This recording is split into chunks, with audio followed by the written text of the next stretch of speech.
viewers, welcome to Miles of Smiles. చిన్నపిల్లల్లో దంత సమస్యలు ఏ విధంగా ఉంటాయి, ఈ సమస్యలు రావడానికి గల కారణాలు, దాంతో పాటుగా నివారణ మార్గాల గురించి వివరించడానికి మనతో ఉన్నారు ప్రముఖ దంత వైద్యుడు డాక్టర్ ప్రసాద్ గారు. మరి వారిని అడిగి మరిన్ని వివరాలు తెలుసుకుందాం. నమస్కారం డాక్టర్ గారు.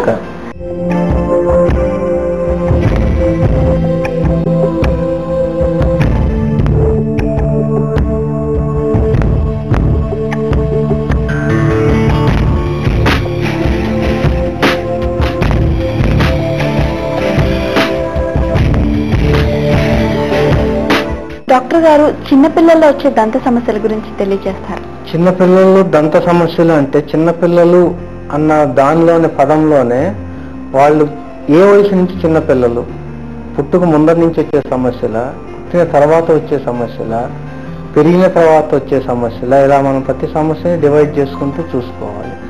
యాక్చువల్గా పుట్టక ముందర నుంచి దంతాలకు సంబంధించిన సమస్యలు స్టార్ట్ అవుతాయి. అవి చాలా మందికి అసలు తెలియదు కూడా. పుట్టిన తర్వాత మనకు వస్తుంది, మనకు ఒక సమస్య అనేది పుట్టిన తర్వాత రావాలి. అలాంటిది పుట్టక ముందర నుంచి ఏంటి సార్ వచ్చేది? చాలా మంది మీరు చూసే ఉంటారు, పుట్టిన వెంటనే వాళ్ళ కింద 2 పళ్ళు పైన 2 పళ్ళు ఉన్న పిల్లలు చాలా మంది పుట్టుకతోనే వస్తారు. పుట్టుకతోనే కొంచెం సమ్ జెనెటిక్ డిఫెక్ట్స్ కానీ సమ్ దీనిలో కానీ నార్మల్ గా ఉన్నా కూడా పుట్టుకతోనే వస్తాయి. వాటి నియోనేటల్ టీత్ అంటాం మేము. అంటే పుట్టుకతో రావడం, అవి ఎందువల్ల వచ్చే కొంతమందికి అదృష్టమైన అపోహ ఇలాంటివి ఉంటాయి. అలాగేం లేదు. నార్మల్ టీత్ ఎలానే వస్తాయో నార్మల్ టీత్ 8వ నెల నుంచి మొదలవుతాయి. ఆ 8th మంత్ నుంచి మొదలయ్యి కొంతమంది కొంచెం ముందరగా మొదలవుతాయి అంతే. ఈ 8th మంత్ నుంచి టీత్ స్టార్ట్ అవ్వడం దగ్గర నుంచి మనం teeth eruption to teeth ending దాకా, అంటే మనకు చిన్నపిల్లల్లో ఒక దశలో పాలపళ్ళు అని వస్తాయి. పాలపళ్ళు వచ్చి దాని తర్వాత మనకు పర్మనెంట్ టీత్ వస్తాయి. ఎందుకు పాలపళ్ళు వస్తాయి, పర్మనెంట్ టీత్ ఒకేసారి ఎందుకు రావు అంటే, మనకు పాలపళ్ళు అనేది ఒక మార్గ నిర్దేశకం. అవి వచ్చి దారి చూపెడతాయి. వచ్చే పర్మనెంట్ టీత్కి అవి దారి చూపెడతాయి. చిన్నపిల్లలు ఎలా తినాలి, ఎలా యూజ్ చేసుకుంటారు పళ్ళని, వీటన్నిటి అలవాటు ప్రకారం దీని నెక్స్ట్ వచ్చే పళ్ళు వీటిని ఆధారంగా సెట్ చేసుకొని వస్తాయి. ఈ పాలపళ్ళు అనేది 20 పళ్ళు వస్తాయి మనకు. నార్మల్ గా పెద్దవాళ్ళకి ఏంటంటే 32 టీత్ అంటాం. పాలపళ్ళు ఓన్లీ 20 వరకే ఉంటాయి. ఎందుకంటే మనకు పుట్టుకతో వచ్చే దవడ చాలా చిన్నది. ఆ దవడలో మనకు 32 పళ్ళు అమర్చడానికి స్థలము లేక ఓన్లీ 20 పళ్ళ వరకే మనకు అమర్చగలిగే కెపాసిటీ ఉంది. దానివల్ల 8వ నెల నుంచి మనకు పళ్ళు రావడం స్టార్ట్ అవుతాయి. ఈ పాలపళ్ళు ఎన్ని రోజులు ఉంటాయి, ఇవి పోయాక మనకు పర్మనెంట్ పళ్ళు ఎలా వస్తాయి? ఈ పాలపళ్ళు అనేవి మనకు ఒక దశ నుంచి పర్మనెంట్ టీత్ స్టార్ట్ అవుతాయి. ఫస్ట్ టీత్ వచ్చి మనకు మోలార్ అంటాం. ఫస్ట్ మోలార్ పాలపళ్ళు వెనక వస్తుంది. అది 6 సంవత్సరాల నుంచి స్టార్ట్ అవుతుంది. అది 6 సంవత్సరాల నుంచి 7 సంవత్సరాల మధ్యలో మనకు ఆ పళ్ళు. అలానే ఈ ముందర పళ్ళు కూడా అదే వయసులో వస్తాయి. ఫ్రంట్ 2 పళ్ళు 6 to 7 years. ఆ పక్క పళ్ళు వచ్చి 7 to 8 years. ఈ కోర పన్ను మాత్రం 10 to 12. దీని వెనక పన్ను మాత్రం 8 to 9. దాని వెనకది 10 to 12. అంటే పళ్ళు రావడానికి ఒక పర్టికులర్ ఏజ్, పర్టికులర్ టైం అనేది, ఆ టైంలో ఆ ఏజ్ లోనే రావాలి. ఇలా రాకుండా ముందు ఊడిపోయినా లేదు ఆగిపోయి పర్మనెంట్ పళ్ళు వచ్చే దాని లోపల ఇది ఊడకుండా ఉన్నా కూడా మనకు వచ్చే పళ్ళు సక్రమంగా రావు. ఇప్పుడు ఫర్ ఎగ్జాంపుల్ మనకు ఒక పన్ను ఉంది. ఈ పన్ను మనకు ఊడాల్సిన టైం కన్నా ముందే ఏదో పుచ్చిపోవడం వలనో ఇంకేదైనా వల్ల ఊడిపోయింది అనుకోండి. ఊడిపోయినప్పుడు మనం ఆ పన్నును తీసేస్తాం. తీసేయడం కానీ ఎలా ట్రీట్మెంట్ కానీ ముందు తీసేయాల్సిన కింద నుంచి మనకు ఒక పర్మనెంట్ టీత్ అనేది రావాలి. ఆ వచ్చే పన్ను అక్కడికే రావాలి. ఇప్పుడు 2 పళ్ళు మనం రిమూవ్ చేసాము, అది ఈ పక్కకైనా రావచ్చు, ముందుకైనా రావచ్చు, ఎలా ఎటువైనా రావచ్చు. అలా వచ్చినప్పుడు మనకు ఒక పన్ను మీద ఒక పన్ను రావడము, ఎత్తు పళ్ళు, వంకర పళ్ళు ఇవన్నీ వచ్చేదానికి అవకాశం ముందర ఊడిపోవడం కానీ, లేదంటే ఓడాల్సిన టైంకు ఓడలేదనుకోండి. ఇప్పుడు వచ్చే పర్మనెంట్ పన్ను రావడానికి స్థలం ఉండాలి అక్కడ ఆ ఏరియాలో. ఆ గ్యాప్ లేనప్పుడు ఆటోమేటిక్గా అది ముందుకి వెనక్కి ఏదో ఒక డైరెక్షన్. మనం ఫస్ట్ నుంచి ఇది ఒక చార్ట్, ప్రతి ఒక్కరూ పిల్లలు ఉన్న ఇళ్లలో ఒక చార్ట్ పెట్టుకోవాలి. ఈ చార్ట్ ఏ వయసుకి ఏది ఊడుతుంది, ఊడకపోతే ఎందుకు ఊడలేదు అని డాక్టర్ని సంప్రదించడం. లేట్ అవుతుంటే అది రిమూవ్ చేయించుకొని పర్మనెంట్ టీత్ కి వచ్చే మార్గం మనం క్లియర్ చేయడం వేని. ఇది జస్ట్ లైక్ ట్రాఫిక్ జామ్ లాగా ముందుగానే కన్సల్ట్ అవ్వాలంటారు డాక్టర్ని. ఇది కంపల్సరీ ఒక టైం ముందర ఊడుతుంటే సార్ వచ్చే పళ్ళు సరిగ్గా వస్తాయా, ఈరోజు మీరు పన్ను తీసేస్తే దానికి ఏం చేయాలా, దానికంటూ కొన్ని అప్లయన్స్లు ఉంటాయి. అంటే ఆ అప్లయన్స్ల ద్వారా మనం వచ్చే పంటిని అక్కడ డైరెక్ట్ చేస్తాం, రీడైరెక్టింగ్. పక్కన వెళ్ళే పంటిని ఆన్లో డైరెక్ట్ చేసుకునే టెక్నిక్. ఇలా మనకు ప్రతి పంటికి మనం చూసుకోవాల్సి వస్తుంది. ఇలా మనం జాగ్రత్తగా చేసుకుంటే మనకు ఎత్తుపళ్ళు వంకర పళ్ళు అనేవి రావు. కొంతమందికి చిన్న పిల్లల్లోనే సార్ మా పిల్లలు ఉన్నారు, పళ్ళు రాక్షసుల పళ్ళులాగా పైకి కిందకి స్థలాలు ఎక్కువగా ఉంటున్నాయి. నార్మల్గా మీరు చూసుంటారు ఆ పొజిషన్ 8 ఏళ్ల నుంచి 13 ఏళ్ల వయసులో పిల్లలకి చూస్తే అలానే ఉంటాయి, పళ్ళు ఊడత వస్తూ ఉండడం. అది ఎందువల్ల అంటే మనకు పళ్ళు అనేది పుట్టుకతో ఒకటే సైజులో వస్తుంది, కానీ ముఖం మాత్రం పెరిగే కొద్ది పెరుగుతూ వస్తుంది. ముఖం చిన్నది, పళ్ళు పెద్దది. దీనివల్ల మనకేంటంటే ఆ స్టేజ్నే మేము అగ్లీ డగ్లీ స్టేజ్ అంటాం. అంటే అగ్లీగా కనపడుతుంటారు కాబట్టి చిన్నపిల్లలు అగ్లీ. ఆ స్టేజ్లో ఏంటంటే మనకు పన్ను ఒకే సైజు వస్తుంది, ముఖం చిన్నది, పళ్ళు పెద్దది. అది ఒకటి ఊడిపోయి రెండోది వస్తున్నప్పుడు మధ్యలో హోల్స్ ఉండడం, ఊడకుండా ఉన్నప్పుడు ఏంటంటే పైకి కిందకి రావడం.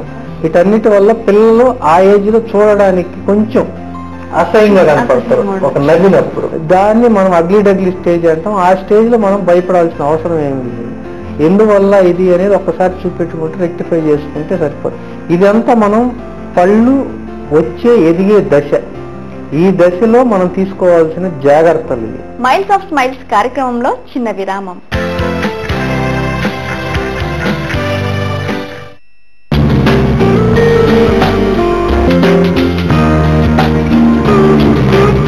బాల్యం ఫ్రీగా సంతోషంగా జరిగితే దాని యొక్క ఫలితం వాళ్ళ వ్యక్తిత్వ వికాసానికి తోడ్పడుతుందని నా ఉద్దేశం.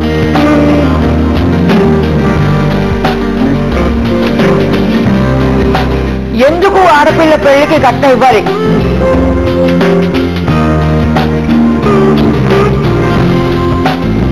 మగవాళ్ళ కళ్ళు తెప్పించేలాగా రాస్తారని కొందరు, మీకు ఎంత అహంకారం మగవాళ్ళని అవమానపరిచారని కొందరు రాస్తే, వయసు అనేది శరీరానికి కానీ మనసుకు కాదు అని ప్రగాఢంగా విశ్వసించిన వ్యక్తి, అభ్యుదయవాది, రచయిత్రి శ్రీమతి శారదా అశోక్ వర్ధన్ గారి అంతరంగాలు స్వీట్ 60+ లో ఈ ఆదివారం ఉదయం 10:30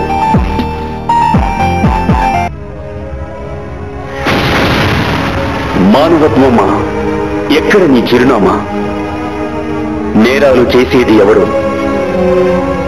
శిక్ష మాత్రం అమాయకులకి. పాపానికి ఒడిగట్టేది ఎవరు? ఆ శాపాలకు బలిపశువులయ్యేది అన్యం పుణ్యం తెలియని అభాగ్యులు.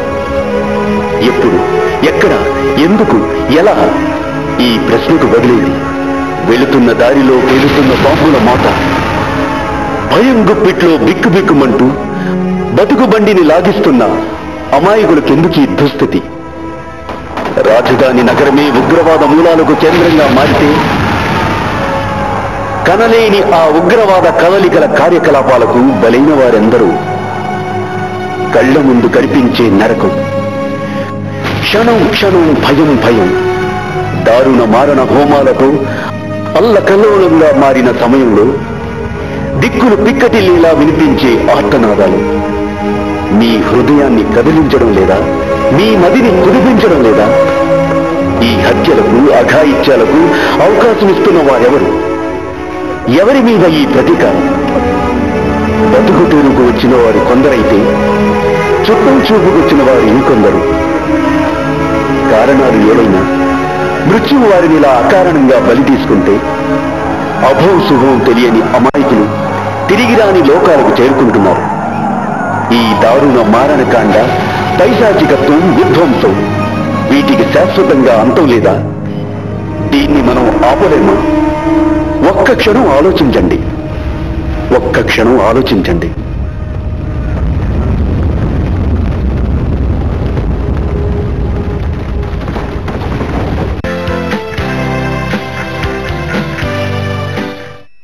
కార్యక్రమానికి తిరిగి స్వాగతం. పళ్ళకు వచ్చే డిసీజెస్ అనేది డిఫరెంట్, ఇంకొక రకం. అంటే ఎలాంటి రావచ్చు అంటారు? డిసీజ్ అంటే మెయిన్ గా పిల్లలకైనా పెద్దలకైనా ఎవరికైనా వచ్చేది 90% ఒకటి పళ్ళు పుచ్చిపోవడం, రెండవది చిగుళ్ళ వ్యాధి. చిన్నపిల్లల్లో ఎక్కువ భాగం పళ్ళు పుచ్చిపోయేది స్టార్ట్ అవుద్ది. ఇది ఎందువల్ల చిన్నపిల్లల్లోనే ఇది ఎందుకు ఎక్కువగా ఉంటుందంటే వాళ్ళకి ఫర్ ఎగ్జాంపుల్ మనం చిన్నప్పటి నుంచి పాలు తాగిచ్చే అలవాటు. అలా పాలు తాగిచ్చినప్పుడు పాలల్లో మనం చక్కెర వేసే తాపిస్తాం కానీ ఉత్త పాలు మనం తాపిస్తాం. అలా పాలల్లో చక్కెర వేసి తాపించినప్పుడు ఆ చక్కెర కంటెంట్ తాగిన తర్వాత అలానే నిద్రలోకి వెళ్ళిపోతారు చిన్నపిల్లలు. మళ్ళీ వాళ్ళకి బ్రష్ చేసుకునేది కానీ వాటర్ తాగాలని కానీ ఈ సెన్సేషన్స్ పెద్దవాళ్ళకే ఐడియా లేనప్పుడు చిన్నపిల్లలు కూడా అలానే ఉంటారు. అలా ఉన్నప్పుడు దానిలో ఉన్న షుగర్ కంటెంట్ ఆ చక్కెర పంటి మీద స్టిక్ అవుతుంది, అంటుకుంటుంది. ఆ చక్కెరని తినడం కోసం మనకు నోట్లో ఉన్న బ్యాక్టీరియా క్రిములు ఆహారం కోసం అక్కడికి వచ్చి దాన్ని తిన్నప్పుడు రిలీజ్ అయ్యే పదార్థాల వల్ల యాసిడ్ రిలీజ్ అవుతుంది. ఆ యాసిడ్ వల్ల మనకు పళ్ళు పిప్పి స్టార్ట్ అవుతుంది. ఇది మెయిన్ బేసిక్. చిన్నపిల్లల్లో ఎక్కువ చాక్లెట్స్ తినే పిల్లలు అయితే ఏమి, పాలు దాగి అలానే పొందుకునే పిల్లలు అయితే ఏమి, కొంతమందికి చిన్నపిల్లలు పేకతో పాలు తాగుతారు కదా, కాళ్ళతో వాళ్ళు అలానే నిద్రపోతారు. నైట్ మదర్స్ కూడా అలానే ఉంచేసే పండబెట్టారు. వాళ్ళకేమవుద్దంటే మార్నింగ్ దాకా ఆ షుగర్ కంటెంట్ రియాక్షన్ అయ్యి అన్ని పళ్ళు పుచ్చిపోతాయి. ఒక్క నాలిక కింద ఉన్న 4 తప్ప, ఎందుకంటే అది నాలిక కవర్ చేసి ఉంటుంది. దానివల్ల ఈ 4 తప్ప మిగతా అన్ని పుచ్చిపోతాయి.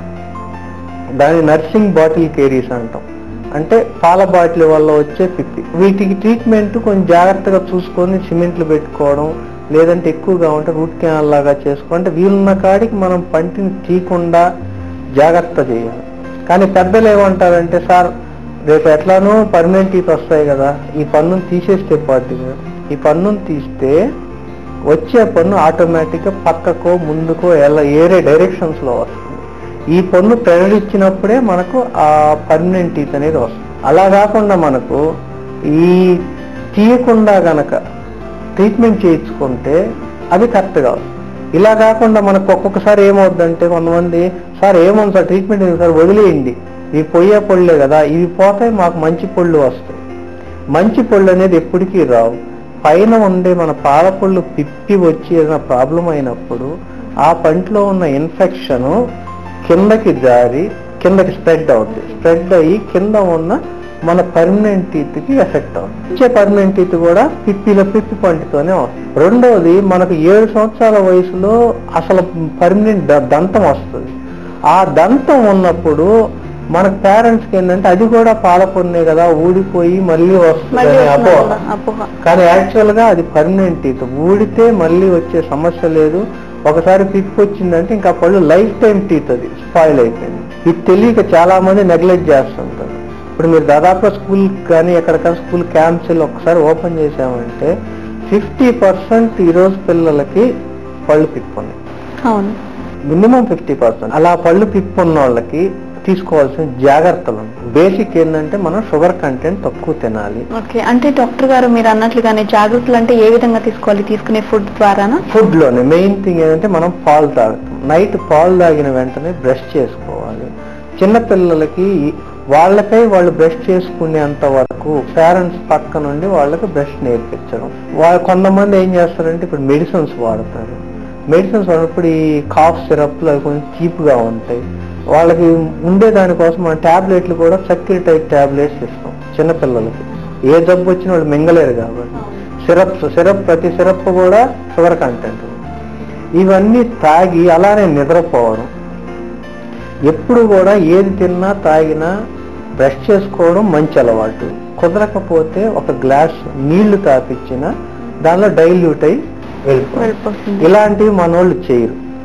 మెడిసిన్ వేసాం, హ్యాపీగా నిద్రపోయాడు. జ్వరం వచ్చింది, ఒక పారాసెటమాల్ సిరప్ వేసాం. సిరప్ లో కూడా షుగర్ ఉంటేనే బాబు తాగగలడు, లేదంటే చేదుగా ఉంటే తాగగలడు. దీటన్నిటి వల్ల ఏంటి, ఇవన్నీ ఒక కారణం. ఇవన్నీ మనం ఎలిమినేట్ చేసుకోవాలి. బ్రష్ రోజుకు 2 సార్లు చేసుకోవాలి. ఏ పళ్ళు ఏ టైంలో వస్తున్నాయో చూసుకోవడం. ఇది కాక మనకు పిల్లలకి బ్రష్ చేసేటప్పుడు చిగుళ్ళకు తగిలి ఇబ్బందులు వస్తుంటాయి. చిగుళ్ళకు తగులుతుందా లేదా ఎవ్రీథింగ్ పెద్దోళ్ళు చేయాల్సింది. చిన్న పిల్లలు పిల్లలకి తెలియదు, వాళ్ళకి తెలుసుకునే వరకు వాళ్ళు ఇలా చేయడం. దీంతో పాటు పిప్పి రాకుండా అరికట్టడం ఎలా, ఫ్లోరైడ్ జెల్స్. ఫ్లోరైడ్ కొంచెం ఎక్కువ ఉందంటే మన రియాక్షన్ అయిన యాసిడ్ ఫ్లోరైడ్ని ఎక్కువ తినలేనందువల్ల పిప్పి తక్కువ వస్తుంది. ఇలాంటప్పుడు ఫ్లోరైడ్ అప్లికేషన్స్ ఇచ్చుకోవడం. లేదంటే కొన్ని పళ్ళల్లో పైన మనకు ఇలా కొంచెం నేరో స్పేసెస్ లా ఉంటాయి, పై పన్ను కింద పన్ను, అక్కడ పోయి మన ఫుడ్ ఇరుక్కుంటుంది. ఆ ఏరియాస్ ని క్లోజ్ చేసుకోవడం. అంటే ఏ విధంగా క్లోజ్ చేయొచ్చు అంటారు? ఈ ఫ్లోరైడ్ సిమెంట్స్ అని వస్తాయి. ఈ పిట్ అండ్ ఫిజర్ సిమెంట్స్ అంటాం. పిట్ అంటే చిన్న గుంతలాగా, ఫిజర్ అంటే సన్న పాయిలాగా, ఒక పంటి పైన అలా ఉంటాయి. అలా ఉన్నప్పుడే మనకు పై పన్ను కింద పన్ను తిన్నప్పుడు మెదుగుద్ది అన్నం, ఎనీ రైస్ కానీ అవి లేకుండా అవి మనం సీల్ చేయాలి. సీల్ చేసేదానికి ఫ్లోరైడ్ పేస్ట్. ఈ ఫ్లోరైడ్ పేస్ట్ల వల్ల నార్మల్ ఫ్లోరైడ్ మనకు సిమెంట్స్తో మేము సీల్ చేస్తాం. చిన్నపిల్లలు ఫ్లోరైడ్ పేస్ట్లు ఎక్కువ వాడడం, ఫ్లోరైడ్ ఉన్న పేస్ట్లు. అలానే ఫ్లోరైడ్ మోతాదు కూడా మనం చూసుకుంటున్నాం. కొన్ని ఫ్లోరైడ్ ఎక్కువ ఉన్న ఏరియాల్లో ఏమవుతుందంటే చిన్నపిల్లలకి ఈ స్టెయిన్స్ వస్తాయి, అంటే తెల్లగా పళ్ళకి, వాటికి ఎనామెల్ డిఫెక్ట్ వస్తుంది. ఫ్లోరైడ్ ఎక్కువైనప్పుడు అది పుట్టుకతో వచ్చే పళ్ళు ఫామ్ అయ్యేటప్పుడు ఎనామెల్ డిఫెక్ట్తో వచ్చే పళ్ళు. అలా ఇదంతా ఒక టైప్ ఆఫ్ డిసీజ్. రెండవది మనకు చిగుళ్ళ వ్యాధి. చిగుళ్ళ వ్యాధి మనకు తిన్న ఆహార పదార్థంలోంచి వచ్చే క్రిములు, ఆ క్రిములు చిగుళ్ళ మీదకు వచ్చి అంటుకొని అక్కడి నుంచి మనకు వచ్చే ఇదే బ్యాక్టీరియా ఎఫెక్ట్ అయ్యి కింద ఉన్న మన ఎముకలోకి దీనికి ఎఫెక్ట్ అవుతుంది. కింద ఉన్న ఎముకను తినేసి పటుత్వం పోద్ది చిగుళ్ళకి. అలాంటప్పుడు పళ్ళు కదలడం, చిగుళ్ళు ఉబ్బి ఎర్రగా వాపు వేయడం, ఇటువంటి పెరిడాంటైటిస్ అంటాం.